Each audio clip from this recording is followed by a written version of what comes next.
Neuropsychologue, on peut dire ça comme ça? Ouais, en tout cas, on peut dire psychologue, expert en neurosciences, Voilà. psychologue de formation. Je suis passionné par tout ce qui est psychologie. Et puis je suis allé jusqu'à un doctorat, ça c'est pour en neurosciences, avec une spécialisation qui était la motivation. Je fais de la recherche, c'est en neurosciences. Et je suis aux universités. Et puis le Canada aussi. En dehors de ça, quoi te dire dessus, moi je suis psychologue de formation. Puis après, c'est de psychologie, quand j'ai eu les études, j'ai continué, j'ai fait pas mal de spécialisations. Et puis je suis allé jusqu'à un doctorat en neurosciences.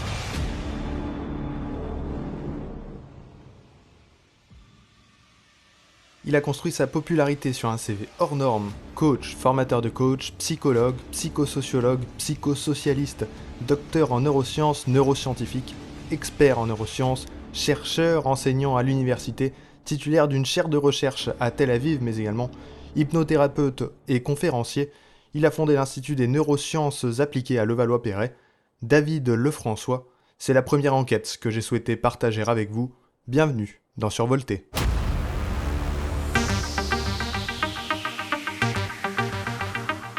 J'ai débuté cette enquête par une petite recherche Google. Et quand on cherche David Lefrançois sur Google, eh bien on trouve très rapidement une quantité impressionnante de contenu, du référencement, du SEO, mais pas le moindre papier scientifique à l'horizon, et j'y reviendrai. Pour un neuroscientifique, un chercheur brillant, ça m'a semblé assez curieux. J'ai donc commencé par regarder une infime partie du contenu proposé par David, plus de 442 vidéos sur sa seule chaîne YouTube à ce jour. Un contenu à l'apparence un peu scientifique, mais sans jamais la moindre source, et des propos parfois assez discutables. On trouve par exemple un extrait de sa participation en tant qu'expert dans l'émission Toute une histoire, où il raconte ceci. On vit dans une société où nous recevons à peu près 8 marques d'attention négatives pour 2 marques d'attention positives. La moyenne, elle est simple. Un jeune adulte... Par jour? Non, en règle générale. Ouais, Ça veut dire quoi? Ça veut dire que on va pointer 8 fois du doigt ce que je fais pas bien pour 2 fois ce que je fais pas bien. Et la moralité de l'histoire, c'est C'est que à 20 ans, un jeune adulte a reçu près de 22 à 26 000 heures de marques d'attention négatives. Et après, on se pose la question pourquoi nos enfants sont les plus grands consommateurs d'antidépresseurs. Alors après avoir visionné cette vidéo, j'ai fait un petit calcul. Et en comptant 10 secondes par remarque négative, cela correspond à peu près 1000 remarques négatives par jour depuis sa naissance, soit environ 3 ans de sa vie à recevoir des remarques négatives en continu, nuit et jour.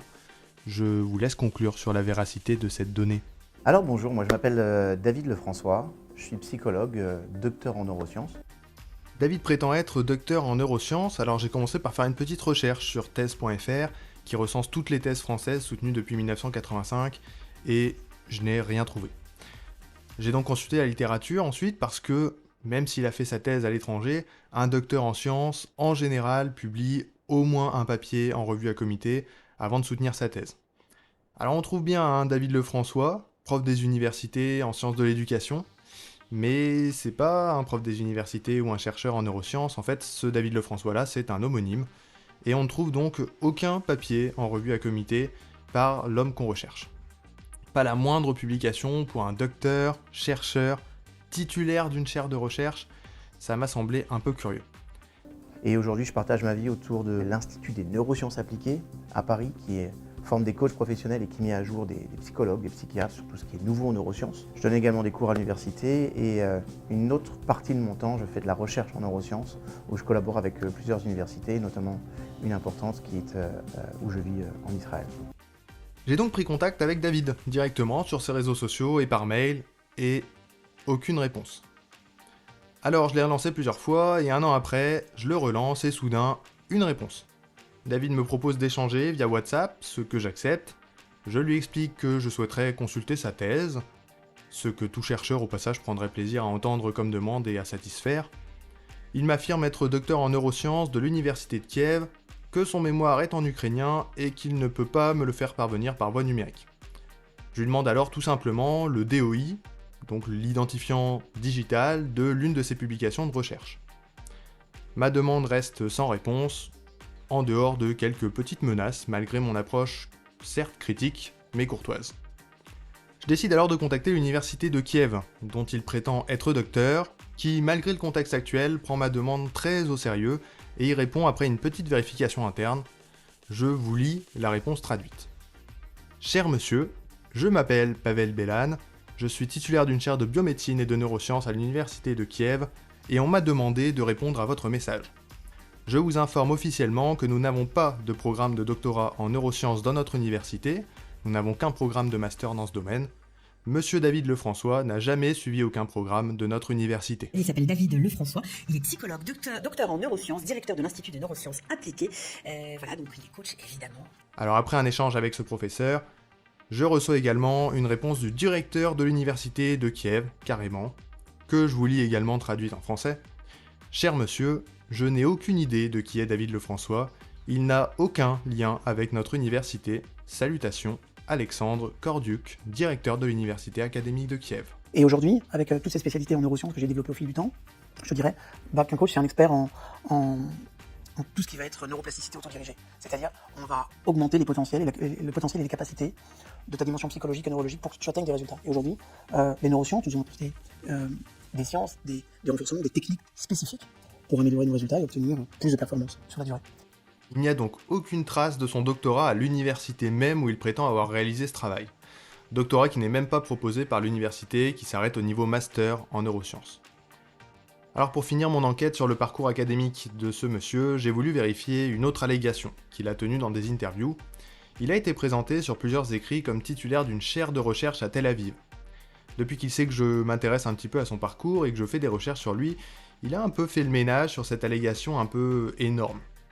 Énorme parce qu'une chaire de recherche, on ne la confie pas à n'importe qui. En général, on devient titulaire d'une chaire quand on a été docteur, postdoc, maître de conférence, prof des universités, qu'on a produit un certain nombre de papiers revus par les pairs, qu'on a réalisé des travaux de recherche de qualité qui permettent de se voir confier un tel poste.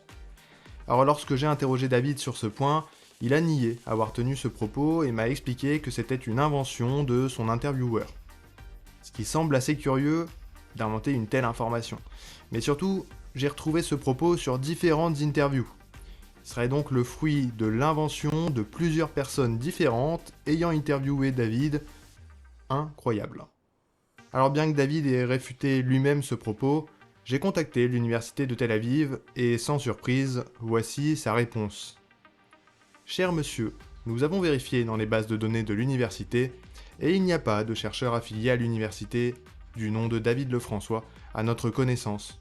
Bien à vous, Valéria, chef de projet à l'université de Tel Aviv. Et une autre partie de mon temps, je fais de la recherche en neurosciences, où je collabore avec plusieurs universités, notamment une importante qui est où je vis en Israël. Je me suis ensuite tourné vers le parcours entrepreneurial de David. Et là encore, j'ai trouvé quelques pépites. En 2001, David Lefrançois ouvre sa première entreprise au Luxembourg dans le domaine du coaching, qui abrite le premier institut des neurosciences appliquées à Paris, créé en 2007 sous cette appellation. Cette société est liquidée en 2011, radiée du registre du commerce et des sociétés en 2012 pour insuffisance d'actifs. En 2011, il ouvre une nouvelle entreprise en France, très vite liquidée en 2012, dont il annule la liquidation en 2014. En septembre 2015, il est interdit de gestion pendant 12 ans par le tribunal de commerce de Nanterre, et cette entreprise finit donc clôturée en 2021 pour insuffisance d'actifs. Une nouvelle entreprise ouvre alors en 2014, sous la gestion d'une coach diplômée de l'Institut la même année. Entreprise qui sera dissoute en 2016 et radiée du registre du commerce et des sociétés en 2017. Mais en octobre 2016, David ouvre une autre entreprise, anglo-saxonne cette fois, dont il prend la direction en 2017. Et lorsque vous achetez un contenu en ligne aujourd'hui sur son site, alors labellisé Calliope avec une adresse à Levallois-Perret, c'est à cette entité anglaise en fait que vous payez la formation en ligne. Sa société unipersonnelle, ouverte en 2014, est gérée depuis 2017 par des tiers qui changent régulièrement, puisqu'il est interdit de gestion en France depuis 2015 et ce pour une durée de 12 ans. Alors déjà avec un tel palmarès, même si on sait que le parcours entrepreneurial peut être parfois semé d'embûches, on peut douter de la compétence du monsieur à former des entrepreneurs. Mais j'ai aussi épluché, en fouillant bien, parce qu'il y a énormément de contenu destiné à faire du référencement, la presse. Et que n'ai-je pas trouvé en lisant Ouest France? David Lefrançois a été condamné en 2019 à 24 mois de prison, dont 18 avec sursis dans l'affaire Defex, une escroquerie où il a, je cite l'article, joué un rôle moteur dans la conception de l'argumentaire commercial des coopératives. coopérative qui récoltait des fonds d'investissement dans de petites et moyennes entreprises locales, fonds qui en réalité étaient détournés. L'intégrité, c'est très simple. Je dis ce que je fais ce que je dis. C'est aussi simple que ça. Ma parole, elle a 10 fois plus de valeur que tous les écrits que vous me ferez écrire. Alors impossible de savoir combien de coachs ont été formés par David, il en liste 200 sur l'annuaire de son institut, mais dit en avoir formé entre 1500 et 4200, ça dépend des jours et de son humeur.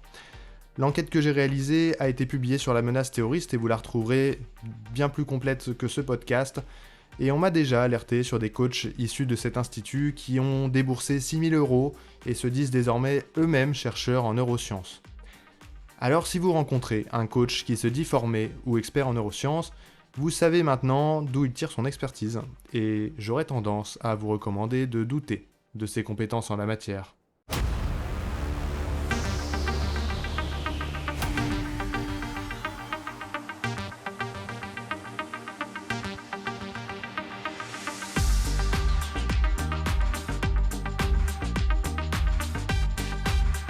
J'ai décidé de passer sur de la médecine alternative parce que le traitement qui avait été donné à mon père l'a tué. Donc je m'étais dit, je suis passé sur de la médecine alternative, donc tout ce que j'apprends profondément. Je n'ai qu'une seule obsession, c'est de réussir le projet pour moi, pour mettre en place des protocoles pour pouvoir aider les autres.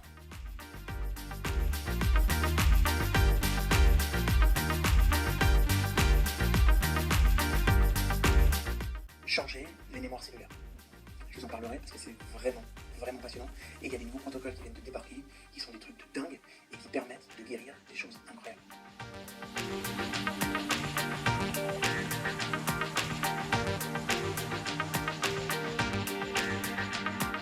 Toi, petit jeune homme de 24 ans qui critique ma clientèle, mais pour qui tu te prends en fait?